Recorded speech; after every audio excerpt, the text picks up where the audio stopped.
नमस्कार, मैं डॉक्टर दिनेश नागपाल। एक ऐसा खिलाड़ी जिसने प्रथम श्रेणी में 750 विकेट लिए हों, रणजी ट्रॉफी में 637 विकेट लिए हों, जो कि भारत के लिए रिकॉर्ड है। आज तक उनसे ज्यादा विकेट किसी ने नहीं लिए।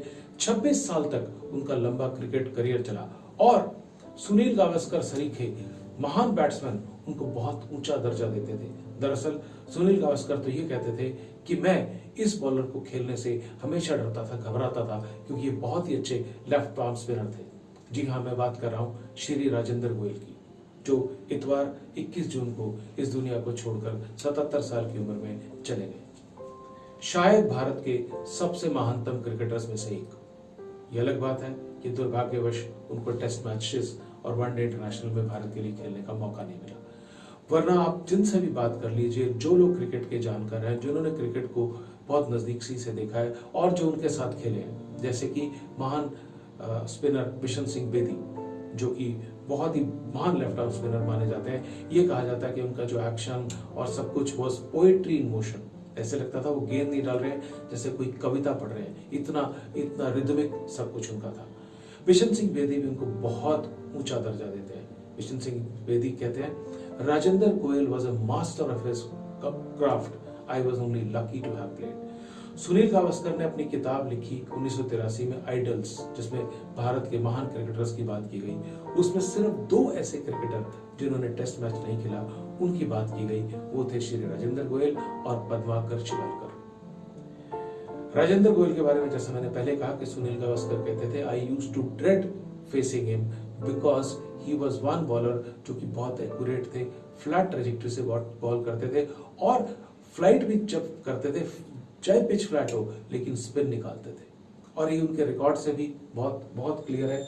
अगर मैं आपको उनका रिकॉर्ड शेयर करूं तो उनका रणजी ट्रॉफी की बात कर रहा हूं मैं सिर्फ। रणजी ट्रॉफी में उनकी औसत थी 18.58 प्रति विकेट। उन्होंने 59 टाइम्स, 59 बार उन्होंने 5 से अधिक विकेट लिए, यानी कि हर सीजन में 2 या 3 बार 5 विकेट लिए। 18 बार उन्होंने 10 से अधिक विकेट लिए। तो आप सोच सकते हैं कि कितने महान बॉलर थे वे। और वो समय था जब भारतीय पिचेस पर स्पिनर को खेलने वाले बैट्समैन बहुत अच्छे थे। उनसे नेक्स्ट जो विकेट टेकर है रणजी ट्रॉफी में, वो है पद्माकर शिवालकर, जिन्होंने 589 विकेट लिए, या फिर वेंकट राघवन, जिन्होंने 530 विकेट लिए। अगर उनके शुरुआती दिनों की बात करें तो नरवाना में 1942 में उनका जन्म हुआ। उनके पिता रेलवे में असिस्टेंट स्टेशन मास्टर थे। क्रिकेट की और पढ़ाई की शुरुआत वैश्य स्कूल रोहतक और फिर वैश्य कॉलेज रोहतक से हुई। एक बार उन्होंने ऑल इंडिया स्कूल्स कंपटीशन में बहुत शानदार परफॉर्म किया और उनको best bowler of the tournament declare किया गया। 1958 में जो तिथि थी 23 दिसंबर 1958 में, वो तब पटियाला की अलग रणजी ट्रॉफी टीम होती थी, जो बहुत सारे लोगों को पता नहीं है कि पटियाला की रणजी ट्रॉफी टीम होती थी, जहां से वो पहली बार खेले सर्विसेज के खिलाफ। उसके बाद पटियाला की टीम बन गई सदर्न पंजाब। वो कुछ साल सदर्न पंजाब से खेले, फिर वो दिल्ली चले गए और दिल्ली में 1963 से लेकर 1963-64 से लेकर 1972-73 तक खेले। ये वो समय था जब हमारी जो स्पिन क्वार्टेट है, बीएस चंद्रशेखर, ईरापल्ली प्रसन्ना, वेंकट राघवन और बिशन सिंह बेदी, जिनका जादू पूरे विश्व क्रिकेट में चढ़कर बोल रहा था। जब 1973-74 में बिशन सिंह बेदी को दिल्ली का कप्तान बनाया गया, तो राजेंद्र गोयल साहब को बिल्कुल समझ आने लगा कि शायद उन्हें रेगुलरली 11 में नहीं खेलने दिया जाएगा। और चूंकि वो हरियाणा से संबंध रखते थे, तो 73-74 में उन्होंने आकर हरियाणा की रणजी ट्रॉफी टीम को ज्वाइन कर लिया और सन 1984-85 तक उन्होंने हरियाणा की टीम में वो खेलते रहे। जब उन्होंने आखिरी सीजन खेला तो उनकी उम्र लगभग 43 साल थी और उस साल भी उन्होंने 39 विकेट लिए। हरियाणा के जो महान क्रिकेटर जितने पैदा हुए हैं, कपिल देव, चेतन शर्मा, अजय जडेजा, अजय रात्रा और भी जितने बड़े बड़े, अशोक मल्होत्रा, इन सबको ग्रूम करने का और अंतर्राष्ट्रीय स्तर पर तैयार करने का बहुत अधिक श्रेय श्री राजेंद्र गोयल को जाता है। तो राजेंद्र गोयल के बारे में जितना कहा जाए उतना कम है। लेकिन अब हम बात करेंगे श्री अनिल गुलाटी से, जो कि एक अंतर्राष्ट्रीय क्रिकेट कमेंटेटर है और बहुत सारे मैच कर चुके हैं। और मैं इस बात में ये भी बात आपसे कहना चाहता हूं कि अंतर्राष्ट्रीय क्रिकेट कमेंटेटर में का जो काम मैंने किया उसमें मेरे वो गुरु भी रहे हैं। राजेंद्र गोयल जी के साथ उनकी बहुत लंबी एसोसिएशन है। तो अब हम बात करेंगे श्री अनिल गुलाटी से और जानेंगे कुछ और बातें राजेंद्र गोयल के बारे में। और जैसा अभी हमने आपसे बताया कि हम वरिष्ठ अंतर्राष्ट्रीय कमेंटेटर अनिल गुलाटी जी से जुड़ेंगे और राजेंद्र गोयल जी के बारे में कुछ विशेष बात करेंगे। जैसा मैंने आपको पहले भी अभी बताया था कि अनिल गुलाटी मेरे गुरु हैं जहाँ तक कमेंट्री का सवाल है, और कमेंट्री की जो विधा जो अंतर्राष्ट्रीय स्तर पर मैंने पहचान हासिल की उसमें गुलाटी साहब का बहुत बड़ा आता है। तो गुलाटी साहब, पहले तो मैं आपको इस बात के लिए धन्यवाद करना चाहूंगा कि आपने इस विधा को और अंतर्राष्ट्रीय स्तर तक मेरे को एक कमेंटेटर बनाने में मेरी बहुत मदद करी, मुझे सिखाया। मैं आपका बहुत तहे दिल से शुक्रगुजार हूँ और हमेशा आभारी रहूंगा आपका इस बात के लिए। दिनेश जी, ये आपकी प्रतिभा थी और आपकी मेहनत थी जो आपको इतना आगे ले गई। रही बात थोड़े बहुत सहयोग की, तो ये सब आपस में जी जी करते रहते हैं बहुत हम एक बढ़िया, ही युग में। विनम्रता है, मॉडेस्टी है। गुलाटी साहब, जब मैं कमेंट्री शुरू किया उस समय आप एक स्थापित कमेंटेटर ऑलरेडी थे और मुझसे काफी साल पहले से कमेंट्री आप कर रहे थे। आपने राजेंद्र गोयल जी, क्योंकि आप खुद भी रोहतक से संबंध रखते हैं और राजेंद्र गोयल जी से आपका बहुत, मैं जहाँ तक जो मुझे जानकारी है कि आपका बहुत रूटीन में आम जीवन में मिलना जुलना काफी रहता है। जी, थोड़ा जो हमारे लोग जो ये जो वीडियो देख रहे हैं, जो कार्यक्रम देख रहे हैं, तो ये बताइए कि राजेंद्र गोयल जी किस किस्म के इंसान थे, क्या विशेषताएं? देखिए, राजेंद्र गोयल जी में बहुत सारी विशेषताएं थी। सबसे पहली विशेषता तो थोड़ा ये सा आप रही कि थोड़ा ऊंचा बोलेंगे तो बड़ा अच्छा है। थोड़ा सबसे बड़ी विशेषता तो ये रही कि माइक आप वो बात एक करना कम कर रहे हैं। माफ कीजिए, मैं टोक रहा हूँ, माइक को थोड़ा नजदीक करिए। जी अ, मेरे विचार से सबसे बड़ी जो उनमें विशेषता थी वो एक बड़े ही सीधे साधे इंसान रहे। जी और कभी उनमें घमंड नहीं था, बावजूद इसके कि राष्ट्रीय स्तर पर उन्होंने सबसे ज्यादा विकेट लेने का श्रेय हासिल किया। उसके बावजूद भी आप किसी से बात कीजिए, वो उनसे बहुत घुल मिल करके बातचीत किया करते थे। दूसरी बात ये थी कि बड़े हम्बल किस्म के इंसान थे वो। बहुत धीमा बात करनी और किसी से ऊंची आवाज में बात नहीं करनी, ये उनकी विशेषता थी। और तीसरी जो सबसे बड़ी विशेषता मैंने उनमें देखी, उनमें आत्मसंतोष की भावना जो थी, वो सबसे बढ़कर की थी। जी जी इतना बड़े स्तर तक वो खेले। उनके युग में और भी खिलाड़ी खेल रहे थे, जिनके कारण शायद वो टीम में नहीं आ पाए, लेकिन उनके खिलाफ कभी उन्होंने जहर नहीं बोला। जी ये उनकी एक बहुत बड़ी विशेषता थी जो इस जी पर जी मैं मुझे याद है बहुत खिलाड़ी जी, प्यार से उन्हें जी कोयल भी कहकर बुलाते हैं। सर, जी सुनील गावस्कर साहब ने अपनी किताब आइडल में लिखा है कि कुछ गेंदबाज ऐसे थे जिनको खेलने से मुझे डर लगता था। He said about Rajendra Goel that I used to dread facing him because he did not ji take the liberty as a batsman. और बिशन सिंह बेदी ने भी कहा कि he was master of his craft और probably hmm, a better bowler than me. आपने बहुत जी। करीब उनको खेलते देखा है, उनको गेंदबाजी करते देखा है, तो क्या खास बात थी उनकी गेंदबाजी में कि इतने बड़े बड़े लोग इस तरह की बात कर रहे हैं? देखिए, उन्हें मिस्टर एक्यूरेट कहा जाता रहा है कि उनकी गेंदबाजी इतनी सटीक होती कि वो नहीं देते।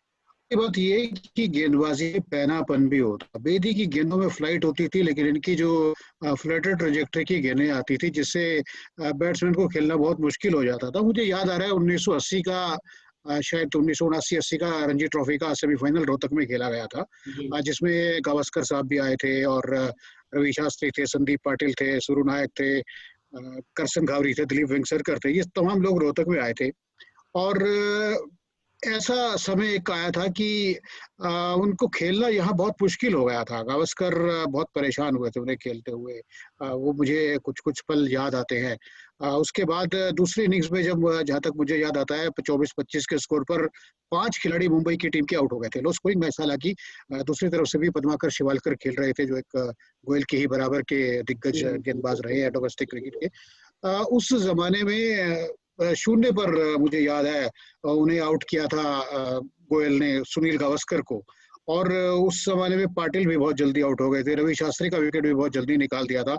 उसके बाद वेंगसरकर और करसन घावरी ने शतकीय भागीदारी निभाई थी। और जो मुझे याद है उन्होंने पैड का इस्तेमाल करके वो किसी तरह से टाइम काटा था। एक तरफ से गोयल बॉलिंग कर रहे थे, दूसरी तरफ से सरकार तलवार बॉलिंग कर रहे थे। तो इतना पैनापन था उनकी गेंदों में, और जिसे कहते हैं ना कि सपेरा सांप को नचाता है अपनी बीन की धुन पर, कुछ उस तरह की बॉलिंग किया करते थे। मैंने बहुत बार देखा है उन्हें जम्मू कश्मीर की टीमों के विरुद्ध, जो हल्की टीमें होती थी, रणजी ट्रॉफी क्रिकेट खेलती थी, उसके उस समय इतनी बढ़िया बॉलिंग उनकी होती थी कि खूब सारे विकेट निकाला करते थे। आप देखिए उन्होंने 59 बार अपने मैचेस में से एक इनिंग्स में 5 विकेट निकाले हैं, तो लगभग हर 2.5 इनिंग्स के बाद वो 5 विकेट लेते थे एक पारी में, अगर हम एवरेज निकालें। बहुत बड़ी बात तो है। ये वो बहुत उनकी बड़ी बात है, वो भी महानता 11 थी। जैसी ढीली पिचों पर, जहाँ पर कि जी जी जो है विकेट लेना, और खासतौर से वो जमाना जब रणजी ट्रॉफी और टेस्ट जो लंबे दौर की क्रिकेट है बहुत धीमी खेली जाती थी,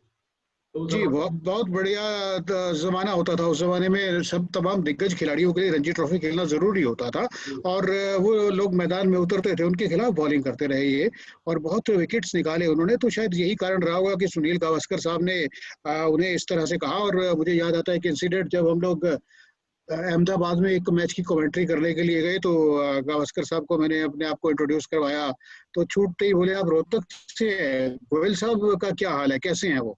तो गोयल साहब की इतनी पहचान थी वहां पर। ऐसी चेन्नई में जब गए तो वहाँ पुराने क्रिकेटर्स जो मिलते थे, तो वो लोग भी गोयल साहब के बारे में जानकारी हासिल करते थे, बल्कि हमारी पहचान गोयल साहब के शहर के रूप में होने लगी थी वहां पर। तो गोयल साहब का इतना रुतबा था, इतने बढ़िया उनकी पकड़ थी क्रिकेट पर, और उनके जो अंदाज था बॉलिंग का, उनका पैनापन, उनकी एक्यूरेसी, उनकी इकोनॉमी, ये तमाम चीजें बहुत मैटर करती थी। शायद इसी वजह से सुनील गावस्कर साहब ने लिखा। और जहाँ तक बेदी की बात आपने की, तो बेदी साहब के साथ वो समझौता खिलाड़ी रहे हैं। तो बेदी साहब ने खुद भी कहा है कि उनकी गेंदें जो है वो बहुत तेज निकला करती से भी, गोयल साहब फ्लाइट कम करते थे, लेकिन बहुत एक्यूरेटली वो गेंद को निकाला करते थे। सर, जी मुझे ना बहुत विवाद चल रहा है इस समय, आज जब गोयल साहब हमारे बीच में नहीं है तो बहुत कंट्रोवर्सी चल रही है, और गोयल साहब ने भी कहा कि जो टेस्ट मैच ना खेल पाने का दुख है वो शायद मैं अपने अंदर तक रहेगा और मेरे मरते दम तक मुझे सालता रहेगा। तो आपको क्या लगता है, बहुत सारी थ्योरीज हैं, कोई बोलता है कि स्पिन क्वार्टेट के टाइम पे गोयल साहब खेल रहे थे, या बिशन सिंह बेदी के बारे में बोलते हैं कि ज्यादा फ्लैम्बॉयंट बॉलर थे, उनका जो एक्शन था पोएट्री इन मोशन था, whereas गोयल साहब वाज रिलेटिवली सिंपलर, इतना फ्लैम्बॉयंस नहीं था। दो लेग स्पिनर, दो लेफ्ट आर्म स्पिनर नहीं खिलाना चाहते थे, बहुत तरह तरह की थ्योरीज हैं। और जिस टेस्ट मैच में उनको 12 में रखा गया उसमें बारिश होगी, तो अगले दिन उनकी जगह वेंकट राघवन को खिला दिया गया। आपको एक इतने स्थापित कमेंटेटर के तौर पे आपको क्या लगता है कि वाकई में ऐसा क्या कारण था कि गोयल साहब टेस्ट क्रिकेट नहीं खेलते? देखिए, इस बारे में मेरी बहुत क्रिकेट के दिग्गजों से भी बात हुई है, स्वयं गोयल साहब से भी कई मौकों पर बात हुई था कि अ, मेरी किस्मत में शायद नहीं लिखा था क्रिकेट खेलना, और शायद मैं गलत वक्त पर पैदा हो गया। बिशन सिंह बेदी उस जमाने में भारतीय क्रिकेट में अपने यहाँ एक जगह बना चुके थे, अंतर्राष्ट्रीय क्रिकेट की अगर हम बात करें तो। जिस तरह से बेदी स्पिन गेंदबाजी के बादशाह माने जाते थे अंतर्राष्ट्रीय क्रिकेट में, उसी तरह गोयल घरेलू क्रिकेट में स्पिन गेंदबाजी के बादशाह माने जाते थे। तो मैंने कई बार उनसे पूछा, कई बार मैंने कुरेदने की भी कोशिश की बतौर एक पत्रकार या एक कमेंटेटर, लेकिन गोयल साहब की कहना चाहिए कि उनमें एक विशेषता थी कि वो कभी जहर नहीं उगला करते थे। वो कहते थे कि बिशन अच्छा खेल रहा था, बिशन को डिस्प्लेस करना बहुत मुश्किल था। हाँ, इस बात का उन्हें दुख जरूर था कि जब दो ऑफ स्पिनर खेल सकते थे, तो दो लेग स्पिनर क्यों नहीं खेलवाए जा बाद सकते थे में उस भारत ढंग से। में दोषी और रवि और शायद, शास्त्री दोषी और रवि जी शास्त्री जी को रोहित बिल्कुल सही खिलाया कह भी रहे था। हैं आप। दिलीप जी दोषी और बिल्कुल रवि सही कह शास्त्री रहे हैं। और बाकी साथ इसी खेले। तरह से वेंकट राघवन और, जी बिल्कुल सही आज खेले, और प्रसन्ना और वेंकट राघवन भी खेले, दो स्पिनर खेल सकते थे, तो लेग स्पिनर भी खेल सकते थे। और आपने जैसा बताया खेले भी सही हो। जी। और बहरहाल बहुत लंबा समय तक नहीं है। कुछ ऐसी अनसुनी अनकही बातें हैं, जो कुछ ऐसा एज ए बहुत सारी ऐसी चीजें होती है सर जो पब्लिक डोमेन में, जैसे अभी हम वर्ल्ड कप की बात कर रहे थे, तो बहुत सारे लोगों को नहीं पता था कि 1983 के सेमीफाइनल में पूरा ड्रेसिंग रूम अमरनाथ और यशपाल से नाराज था टीम में। तो बहुत सारी चीजें जो हम लोगों को पता होती है वो पब्लिक डोमेन में नहीं होती।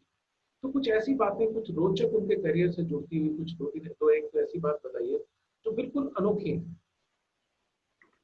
देखिए, एक बात जो गोयल साहब के बारे में आती है कि बहुत लंबे समय तक वो क्रिकेट कि खेलते रहे, करीब उन्नीस सौ 36 अट्ठावन सेशन उनसठ से 36 लेकर। सेशन। जी, लगभग 26 साल तक उन्होंने क्रिकेट खेला। जी, तो 26 साल एक इतना वक़्फ़ा होता है कि उसमें एक पीढ़ी से दूसरी पीढ़ी तक क्रिकेट ट्रैवल कर गई थी। जी, तो कुछ ऐसी घटनाएँ भी उन्होंने मेरे साथ शेयर की कि वो पिता के साथ भी खेले, पुत्र के साथ भी खेले और कई मौके तो ऐसे हैं जब उन्होंने पिता का विकेट भी ले रखा था और पुत्र का विकेट भी ले रखा था। जी, संजय मांजरेकर और विजय मांजरेकर की बात आई। जब गोयल साहब अपना अंतिम मैच खेल रहे थे, तो संजय मांजरेकर अपना डेब्यू कर रहे थे। जी, उनका विकेट उन्होंने लिया और उससे कई साल पहले वो उनके पिता विजय मांजरेकर का विकेट ले चुके थे। इसी तरह से अमरनाथ परिवार की बात आती है। लाला अमरनाथ के साथ भी वो खेले और महेंद्र अमरनाथ और सुरेंद्र अमरनाथ के खिलाफ खेले, राजेंद्र अमरनाथ के साथ भी शायद खेले वो। जी, और इसी तरह से एमएल जयसिम्हा और विवेक जयसिम्हा की बात आती है। जी। एमएल जयसिम्हा का विकेट भी उन्होंने लिया और विवेक जयसिम्हा का विकेट भी लिया। और राजेंद्र तो काफी कुछ समय से हरियाणा के लिए भी खेले हैं। जी, तो ये बातें हैं कि जो उनके करियर को एक अलग पहचान देती हैं और ये अपने आप में मैं कहूँगा कि पूरे वर्ल्ड में अगर हम इतिहास को क्रिकेट के देखें, तो ये अलग एक और यूनिक तरह की घटनाएँ हैं और साथ ही ये भी एक यूनिक घटना है कि वो इतने समय तक रणजी ट्रॉफी खेलते रहे। सबसे ज़्यादा विकेट उन्होंने हासिल किए 650 के आसपास विकेट, 640 के करीब उन्होंने 637 विकेट लिए। विकेट। जी, और उसके बावजूद भी वो अंतर्राष्ट्रीय क्रिकेट नहीं खेल पाए, भारत के लिए नहीं खेल पाए। तो ये शायद विश्व में इस तरह की कोई दूसरी घटना किसी और देश में शायद नहीं जी, घटी जी, होगी। कभी ऐसा सोच भी नहीं हो सकता।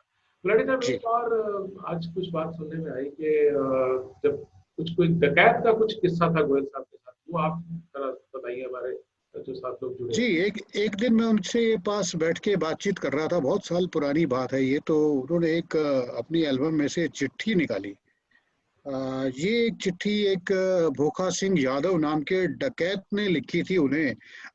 किसी ग्वालियर की जेल में वो उस ग्वालियर टाइम में। जेल काट रहे थे, तो वहाँ से उन्होंने गोयल साहब की प्रतिभा को पहचानते हुए एक चिट्ठी लिखी थी और जिसमें उनकी तारीफ की गई थी और गोयल साहब ने बड़े चाव से वो चिट्ठी मुझे दिखाई और मैंने उनकी उससे एक फोटोस्टेट कॉपी भी ली थी, उसकी शायद पड़ी भी होगी मेरे पास कहीं न कहीं। जी, तो वो एक मतलब ऐसी घटना थी, तो गोयल साहब ने बड़े हँसते हुए कहा था, "देखिए गुलाटी साहब मेरी प्रतिभा को डाकुओं ने तो पहचान लिया लेकिन चयनकर्ता नहीं पहचान पाए।" तो ये एक घटना मुझे उनके करियर से जुड़ी हुई याद आती है। जी, जी, जी। तो बहुत बहुत अच्छा है गुलाटी साहब आपने हमें समय दिया और हम आपका बहुत-बहुत धन्यवाद करना चाहेंगे इस चैनल के माध्यम से, इस यूट्यूब चैनल के माध्यम से। और हम प्रभु से प्रार्थना करते हैं आपके साथ मिलकर गोयल साहब जैसी महान आत्मा कुछ जहाँ भी हो, बहुत सुखी रहे, बहुत अपना उनको स्थान दे प्रभु अपने चरणों में। अंतिम जी। सवाल आपसे, एक उभरता हुआ खिलाड़ी राजेंद्र गोयल से क्या सीख सकता है? राजेंद्र गोयल से सबसे ज़्यादा डिसिप्लिन सीख सकता था। राजेंद्र गोयल का डेडिकेशन जो था वो बहुत बढ़िया था। आज बीसीसीआई के पूर्व अध्यक्ष रणबीर महिंद्रा जी की एक स्टेटमेंट भी आई है। उन्होंने कहा कि वो इंटर डिस्ट्रिक्ट के मैचेस देखने भी जाते थे जब वो सिलेक्टर थे हरियाणा की टीम के। तो ये एक बहुत बड़ा डेडिकेशन है क्रिकेट के प्रति उनका। दूसरा ये कि वो बहुत चुप करके काम करने वाले इंसान थे। उनमें किसी तरह का घमंड नहीं था। तो क्रिकेट की जो जिसे जेंटलमैन्स गेम कहा जाता रहा है शुरू से ही क्रिकेट को, तो उसके सबसे बढ़िया मैं कहूँगा कि प्रमाण और उदाहरण वही रहे थे। तो आने वाले पीढ़ी के युवाओं को और क्रिकेट के क्षेत्र में जो लोग आना चाहते हैं, उन्हें ये बातें गोयल साहब के करियर से बखूबी सीखने को मिल सकती थी। जी, गणेश साहब, आपका बहुत-बहुत धन्यवाद। हम एक बार पुनः राजेंद्र गोयल जी को श्रद्धांजलि देते हैं। नमस्कार।